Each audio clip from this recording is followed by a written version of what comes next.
The night my mother told me to get out of the house I bought, I thought I'd misheard her. I'd just come back from a long day in Manhattan, dropped my bag by the door, and she was already waiting in the living room with that tight, nervous smile. "We need to talk," she said, and it went downhill fast. She started with how my brother deserves a real fresh start, how he's been through so much, how family helps family. Then she looked me straight in the eye and said I should move back to my apartment in the city full time so he could move in here. When I reminded her that I paid the down payment, that my name is the only one on the paperwork, she didn't even flinch. "You're hardly here, Madison. You have your big career, your life in New York. Your brother has nothing. Don't be selfish."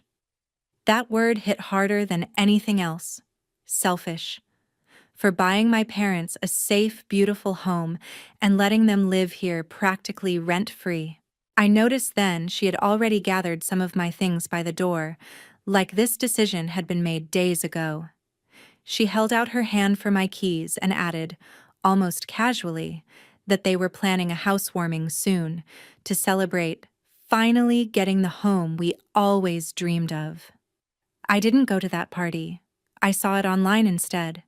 Photos of my mother and my brother grinning in my kitchen, grilling in my backyard, captions about our dream home after years of hard work, and comments asking if I had helped at all. My mother replied, "Not really. She was never around. So tell me, what would you do if your mom kicked you out of a house you paid for, then told everyone you never helped?" Stick around, because that was the moment I decided karma needed a little push. Growing up, it should have been obvious that the night my mom kicked me out of my own house was just the final chapter of something that started a long time ago. I grew up in a quiet New Jersey suburb, the second child no one really planned for. My older brother Tyler was the star from the moment he could walk. My mom, Karen, called him her miracle, her champion, her ticket to a better life. My dad, Mark, just went along with whatever made her happy, and most of the time, that meant revolving our whole world around Tyler. When I was little, Saturdays meant sitting in cold metal bleachers, watching my mom scream herself hoarse for him at football games, shaking cowbells and waving homemade signs with his jersey number. After the game, there would be big parties, themed cakes, new gear, everyone telling Tyler how talented and special he was. I'd be the kid holding empty cups and picking up trash, the one who got a quick, "Good job, honey," almost by accident when no one had anything else to say. When Tyler got his first car at graduation, a shiny used sports car my parents could not really afford, my mom cried happy tears in the driveway. When I got into the honor roll, she said, "That's great, Madison. Can you help me clean up the garage later? Your brother needs space for his equipment." It was always like that. He was the future. I was the backup plan. The only people who seemed to see me were my grandparents on my dad's side, Evelyn and George. They lived a few blocks away and would invite me over after school on the nights my parents were busy shuttling Tyler to practice or meetings with coaches. My grandfather would sit me at the kitchen table with the newspaper and point to the financial section, explaining basic things like saving, interest, and why people bought stocks. My grandmother taught me chess and told me, "You have to think 3 moves ahead, honey, especially when everyone keeps underestimating you." At school, I was the kid who signed up for the business club and the math team, the one who stayed late to help with fundraiser spreadsheets while everyone else took selfies in the parking lot. I started to realize something important. Numbers didn't play favorites. They did not care that Tyler was the golden boy, that my mom wore his Letterman jacket like a second skin. The numbers only cared if you paid attention and did the work. While my mom was busy telling everyone that Tyler was going to make it big and take care of all of us one day, I was quietly building something else. A life where I wouldn't have to beg for a seat at my own family's table. I just didn't know yet how far my mom would go to keep feeding the fantasy that her golden son could do no wrong, even if it meant lying to herself, wrecking their finances, and eventually pretending I never helped at all. By the time I hit my mid-teens, the gap between how my mom treated Tyler and how she treated me wasn't just a feeling anymore. It was a routine. Tyler had gone off to college to study marketing, and my mom talked about it like he'd been drafted into the NFL. Every phone call from him was a major event. She'd put him on speaker, pace the kitchen, and hang on every word as he bragged about parties and networking with the right people. When the call ended, she'd sigh and say, "Your brother is really going places, Madison. Just wait. He's going to change everything for this family." Meanwhile, I was a junior in high school taking AP classes, running numbers for the school fundraiser, and working part-time at a local coffee shop to save up some money. Nobody made signs for that. After Tyler graduated, things went downhill fast. He bounced between a couple of sales jobs, then announced one night at dinner that he was meant to be an entrepreneur. He'd found a can't-miss opportunity to open a bar with some friends near his old campus. My mom lit up like it was Christmas. "This is it," she told my dad. "This is his big break. We have to help him."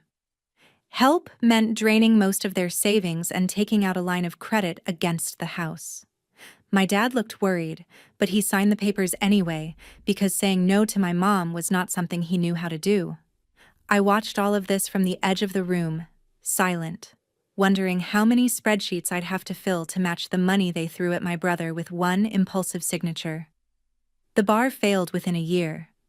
Tyler drank more than he worked, his partners bailed, and suddenly the big break was just another bill. My mom didn't blame him, of course. She blamed the economy, the location, his lazy partners, anything but her golden boy. Then she started cutting corners. No more small vacations, no more repairs unless the roof was literally leaking. She picked up extra shifts at a local office, and my dad started doing side jobs on weekends. I picked up more hours at the coffee shop and started tutoring younger students in math. On top of that, I was doing most of the housework. "Tyler is under so much stress," my mom would say, while handing me a list of chores. "Let him focus on getting back on his feet. You're good with numbers. You'll be fine." It was wild. Their son had blown through savings and credit, and somehow I was the one expected to quietly hold everything together. When I brought home a certificate for a regional math competition, my mom glanced at it and said, "That's nice. Hey, do you have time to clean out the garage this weekend? Your brother might need to store some things from the bar." I'd stand out there surrounded by boxes of promotional cups and bar stools, thinking, how do you love someone so much you're willing to set your whole life on fire for them, and at the same time barely notice the kid who's actually trying to help? The only time I felt truly seen was when I was with my grandparents. My grandfather would check in on my savings account and tell me, "You're doing what your parents should have done. You're building a cushion. Don't let anyone guilt you out of protecting yourself." My grandmother kept reminding me, "You don't have to stay in a place that doesn't value you just because you were born into it." Their words stuck with me when I started applying to colleges. I filled out every scholarship form I could find, stayed up late writing essays while my mom scrolled through Tyler's latest business ideas on her phone. When the acceptance letter from NYU came, with a financial aid package and a scholarship for students in finance, I sat at the kitchen table shaking. I had a way out. My mom's reaction? "New York is so far. Who's going to help us if you're gone? What about your brother?" For the first time, I didn't swallow my answer. I just said, "Maybe this time he can help you," and mailed my acceptance off anyway. I thought moving to New York would put all that dysfunction behind me. I had no idea it was just setting the stage for the biggest betrayal of all. New York felt like another planet compared to my parents' house in New Jersey. At NYU, nobody cared that my brother used to be a high school football star, or that my mom still talked about his glory days like they were yesterday. What mattered was whether you showed up, kept up, and could handle the pressure. For the first time in my life, I wasn't just the quiet kid in the background. I was the one getting picked for opportunities. I threw myself into my finance classes and landed an internship at a small firm in Manhattan my sophomore year. It wasn't glamorous at first. I spent a lot of time in a corner cubicle cleaning up spreadsheets, organizing reports, and running tiny pieces of analysis that probably no one would remember. But people noticed that I never missed a deadline, never turned in something half done, and always asked smart questions instead of trying to impress with buzzwords. Inside that office, I wasn't Tyler's little sister. I was just Madison. Every time I walked past the skyscrapers on my way to work, weaving through crowds of people who all looked like they were going somewhere important, I felt this quiet, steady sense of rightness. This was where I belonged, in a place where effort actually counted. Back home, the story was very different. Tyler had moved back in with my parents after the bar failed, and suddenly, he was on to his next big idea, an e-commerce app. He pitched it like he was in a startup documentary, lots of big promises and buzzwords about disruption and brand experience. My mom ate it up. She started talking about investors and getting in early, like she was some seasoned venture capitalist. My dad, as always, just looked tired.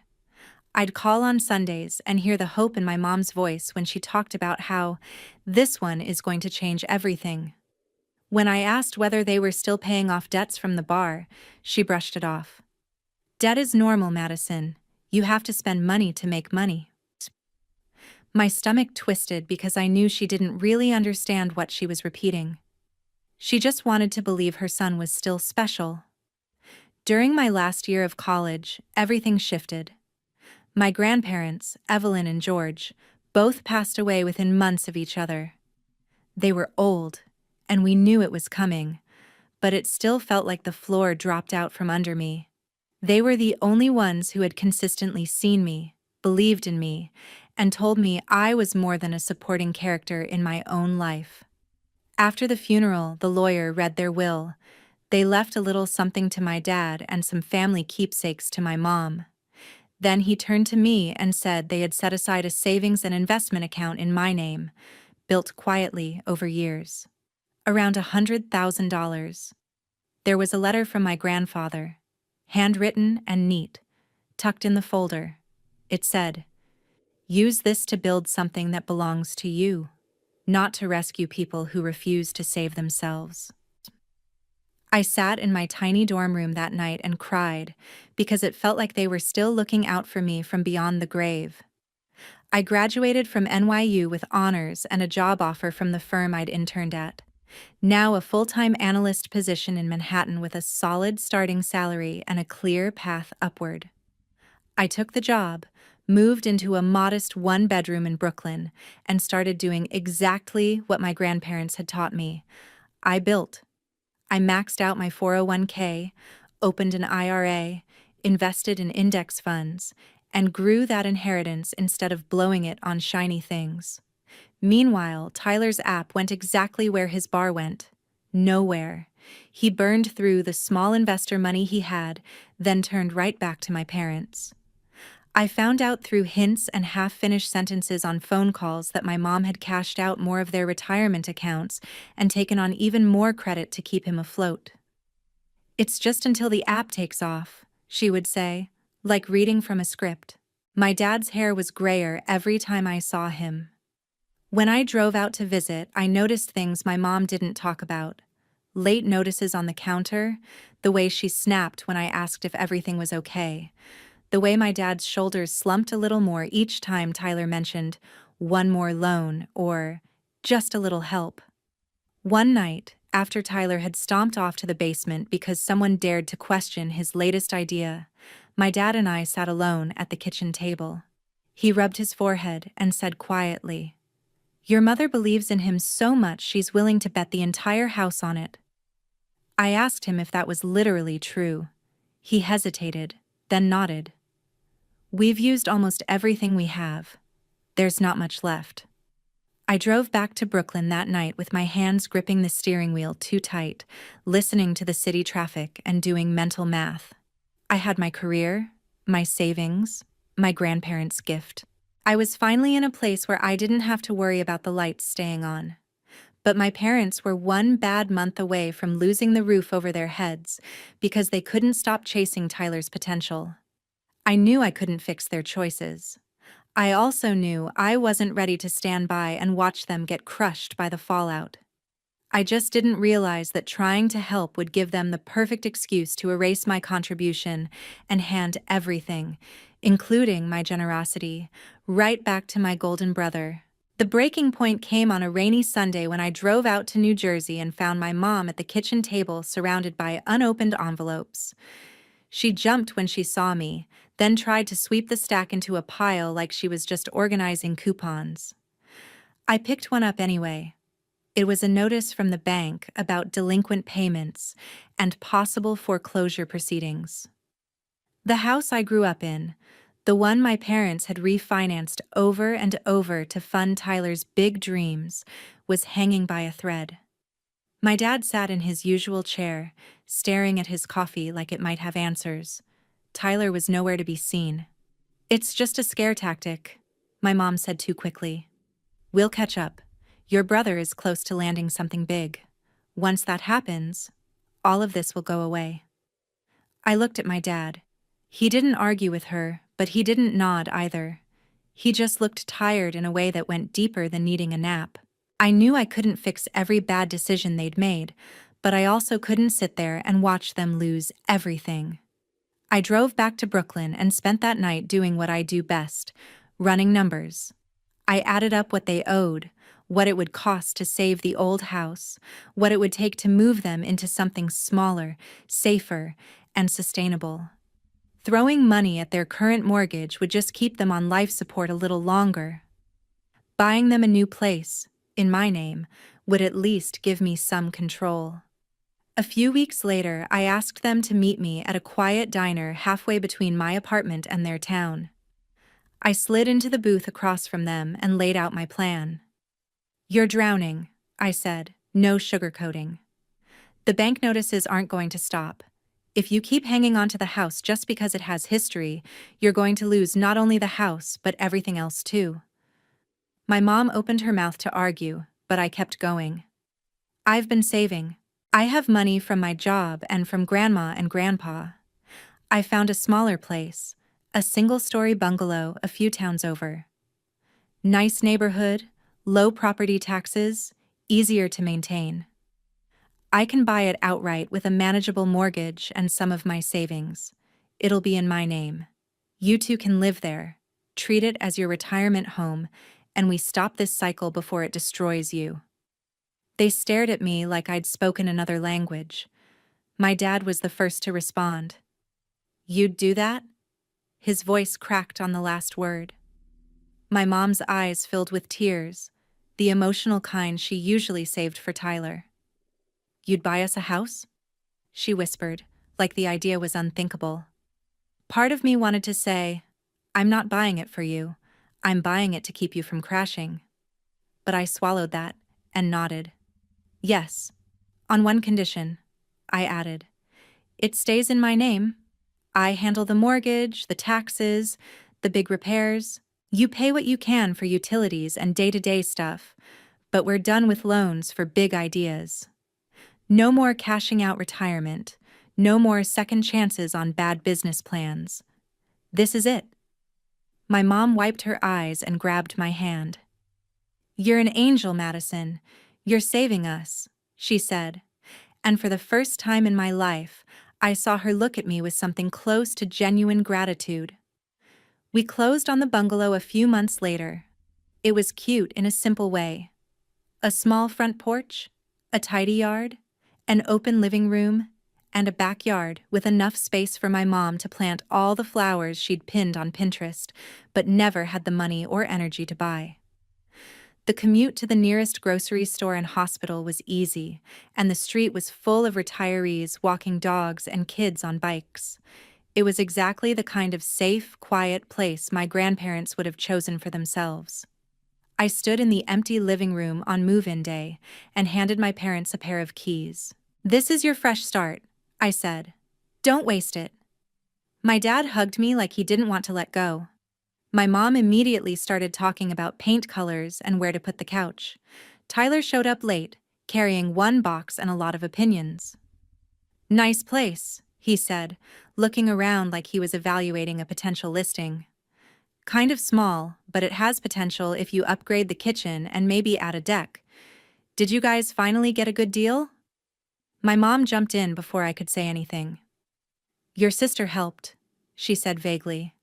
"It's a family effort." I let it go in the moment, but a little alarm bell rang in my head. Over the next few weeks, the language my mom used started to shift. At first it was, "Madison found us a house." Then it became, "We finally got the house we deserve." Eventually, when she talked to neighbors, I heard her say, "We bought this place after all the sacrifices we made for our kids." Tyler started dropping hints too. "So, where am I supposed to stay when I need a break from the city?" he asked one afternoon, casually leaning in the kitchen doorway. "You've got your own place, Mads. Mom and Dad are here. It just makes sense for me to crash in the spare room." My mom chimed in. "It would be good for him to have a stable base. You're so busy with work and your life in New York. You hardly ever use your old room." I reminded her, gently but firmly. "This house is in my name. I bought it for you and Dad to live comfortably. That's it." She gave me that tight smile I knew too well and said, "Of course, of course. You're such a blessing." But as she walked away, I heard her whisper to Tyler, "Don't worry. We'll figure something out." I told myself I was overreacting, that I was just sensitive because of our history. I wanted to believe this time would be different, that my mom wouldn't twist my help into something that erased me completely. Then she called one evening and said, almost cheerfully, "We're thinking about having a housewarming party. You know, invite family and some of Tyler's friends. Celebrate finally getting our dream home." Our dream home. The words sat heavy in my chest. I didn't argue. I just said, "Sure, Mom. Let me know the date," and hung up, not realizing they were already planning a celebration where I would be written out of the story entirely. The first sign that something was off was how vague my mom suddenly got about the housewarming. She'd been so excited on the phone when she first mentioned it, going on about decorations and food and finally celebrating our dream home. But when I asked for a date, she kept saying, "We're still figuring it out. I'll let you know." Weeks passed, and every time I brought it up, she changed the subject.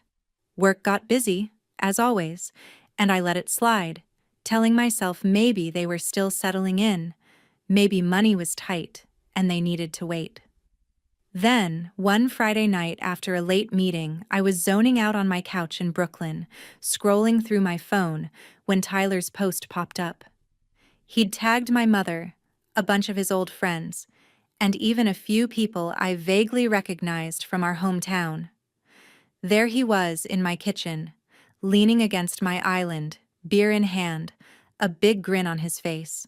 The caption read, "So grateful to finally move my parents into our dream home after years of hard work and sacrifice. Couldn't have done it without persistence and faith. Here's to new beginnings." There were photos of the backyard strung with lights, a grill smoking in the corner, people laughing over plates piled with food. Another shot of my mom and Tyler holding up a cheesy "Home Sweet Home" sign, standing in front of the house like they had just signed the mortgage themselves. I felt my heartbeat in my throat as I scrolled through the comments. People were writing things like, "You're such a good son," and "You're really stepping up for your parents, man," with heart emojis and clapping hands. One comment near the bottom made my stomach flip. Someone I didn't recognize had written, "Did your sister help too? Thought she was doing well in the city." Tyler hadn't answered yet, but a few minutes later a notification popped up. My mother had replied from her account. "Not really. She's never around. Always busy with her own life. This was mostly on us and Tyler." I stared at those words for a long time. It wasn't just that she lied, it was how easily she erased me, how comfortably she slid me out of the story in front of an audience. That was the moment something in me went from hurt to ice cold. Without thinking too much about it, I grabbed my keys and my bag and headed for my car. The drive out to their town felt shorter than usual, my thoughts so loud I barely noticed the traffic. When I turned onto their street, I could already see the glow from the backyard and hear music drifting over the fences. Cars lined both sides of the road. People were laughing, walking in with bottles of wine and gift bags. I parked a little farther away, out of the direct line of sight, and walked up the sidewalk like I belonged there. Because I did. More than anyone else at that party, I belonged there. I slipped through the side gate into the backyard. No one noticed me at first. They were too busy posing for group photos and balancing paper plates. I saw Tyler at the grill, holding court like some kind of hero, telling a story about grinding and never giving up on family. My mom stood near the patio door talking to a small group of neighbors. "We're just so proud we finally bought this place after everything we've been through," she was saying, her hand resting on her chest like she was in a commercial. "We sacrificed a lot, but it was worth it. This is the home we always dreamed of." Someone asked, "Did your daughter help any with this? She's in finance, right?"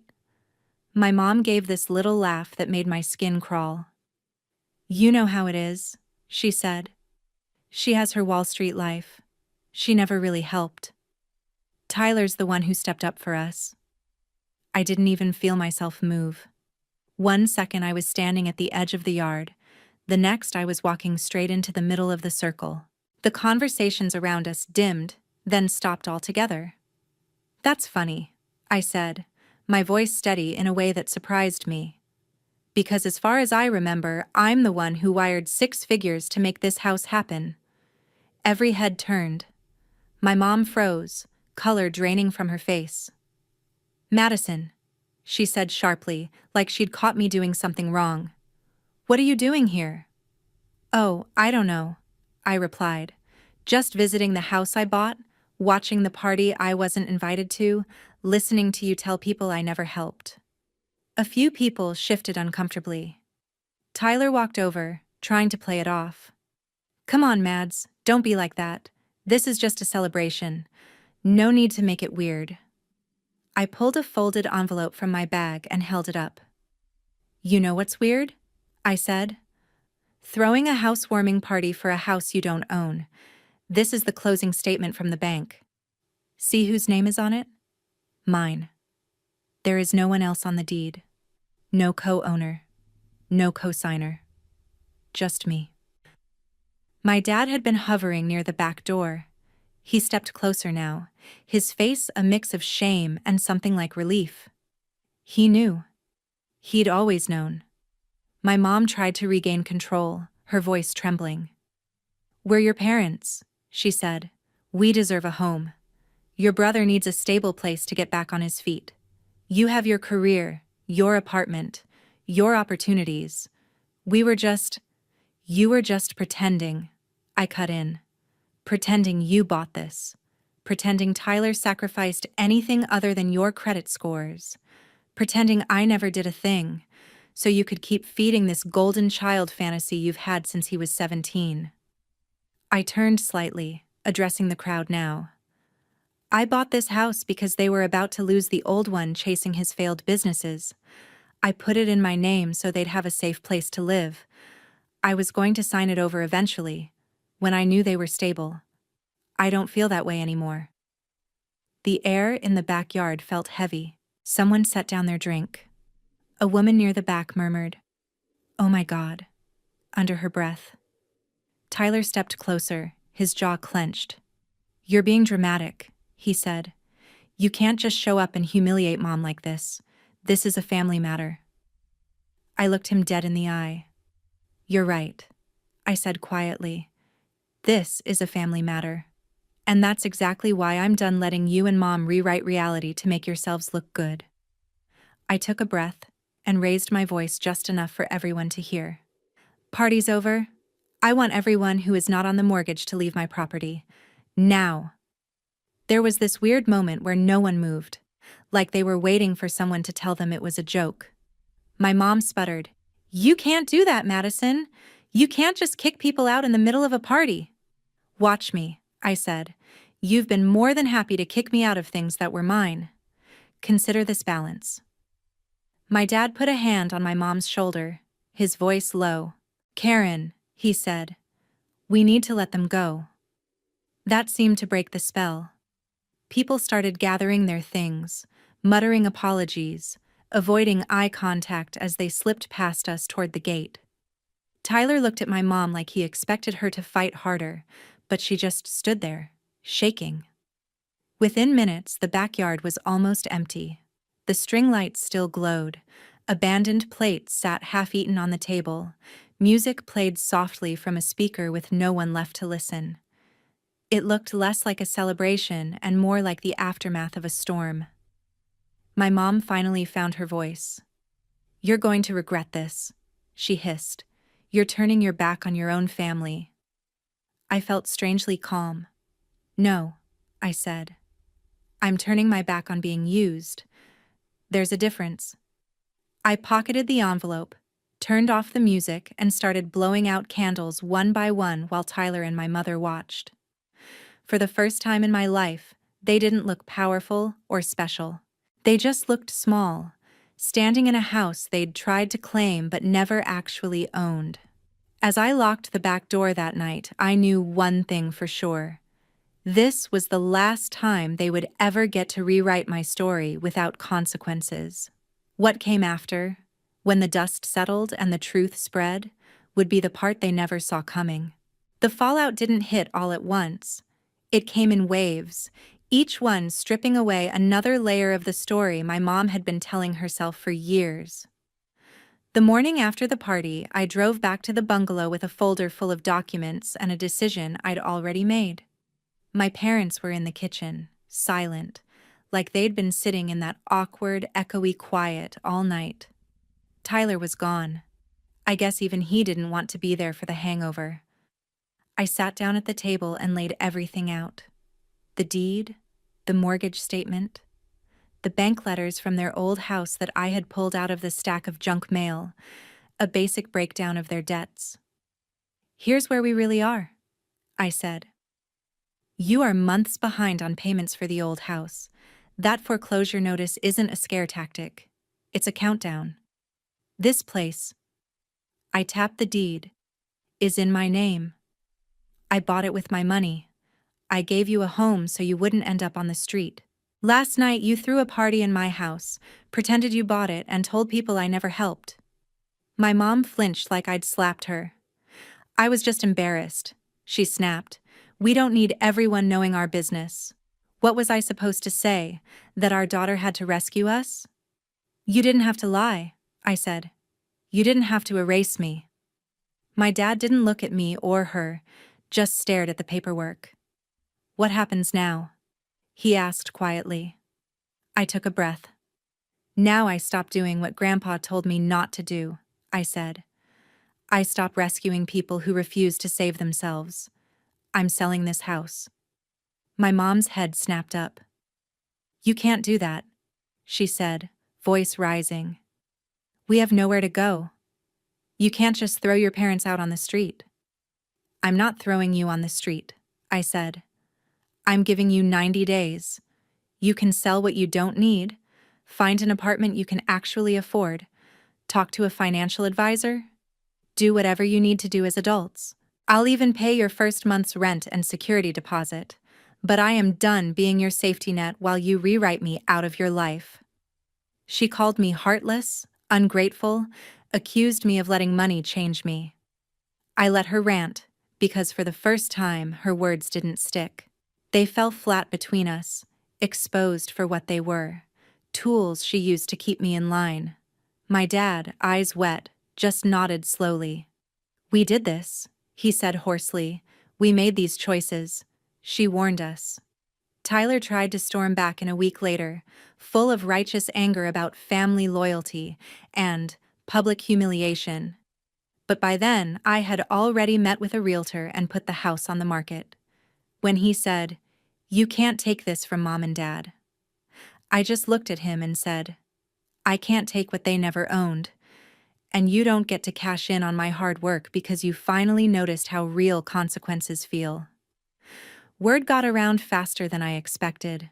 People who had been at the party told their version of the story, complete with my mom's "she never helped" comment and my little reality check afterward.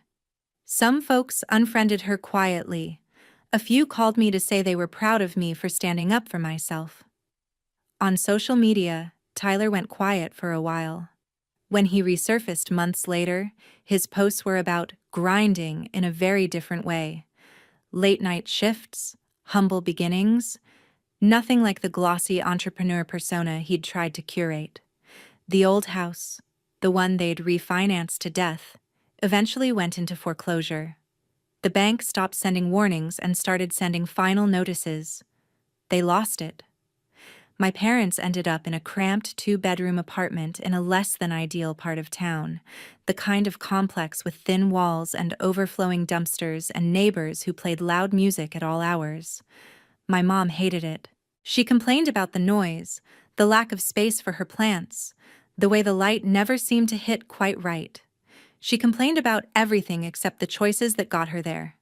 Tyler bounced between jobs, nothing glamorous, mostly physical work and low-level service positions he would have laughed at in his "I'm born to be a CEO" days. For the first time in his life, no one was calling him a prodigy. He was just another guy dragging himself through long shifts and paying bills one paycheck at a time. Meanwhile, I closed on the sale of the bungalow. After paying off the remaining mortgage and fees, I took the profit and did what I always do. I invested. I boosted my retirement accounts, diversified my portfolio, set aside a chunk for a future home that would belong only to me and any family I chose on my own terms. I started therapy too, because walking away from your parents doesn't come without scars, no matter how justified it is. There were nights I cried, not because I regretted my decision, but because I was grieving the idea of the family I never actually had. My mom sent emails and left voicemails for a while, messages that swung between guilt trips and apologies that never quite admitted what she did. "We're family," she would say. "We make mistakes. Don't you think you went too far?" I never responded. I kept one email from my dad, though. It said, "I'm sorry I didn't protect you the way I should have. You deserved better. I hope you build the life your grandparents knew you could." I read that one on the days doubt crept in. Here's what I learned, and what I want anyone listening to this to hear. You do not owe your family your sanity, your money, or your future just because they gave you a last name. Love without respect is not love. It's control dressed up as obligation. Being the good child doesn't mean sacrificing yourself so everyone else can stay comfortable in their bad decisions. Sometimes the most loving thing you can do for yourself is to walk away and build something better from scratch. My grandparents were right. You cannot save people who refuse to save themselves, but you can choose to save you. Have you ever had to cut off a toxic parent or sibling to protect your own life? It's not easy, and it's not pretty. But sometimes it's the only way to make sure your story doesn't end with you being the one left out of the home you paid for.